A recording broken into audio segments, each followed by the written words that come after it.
Evening, friends. The unicorn spirit wants us to know there's a happy surprise coming our way. Something very good is about to happen.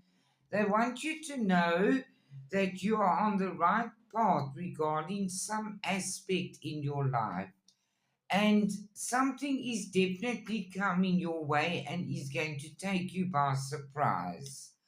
And let's see here, it says, a secret wish will soon be granted. You need to keep your heart open.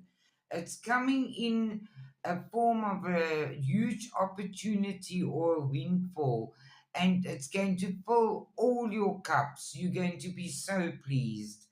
The angels want you to remain positive and they want you to know that the transformation is taking you into some place beautiful.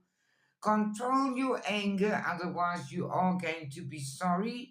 Even though you don't see it, there is improvements underway, and they want you to remember to practice self love. There is an announcement coming your way soon, and it's going to take you by surprise, but it is going to bring you happiness and bright prospects. Have a lovely evening, everybody. God bless you all.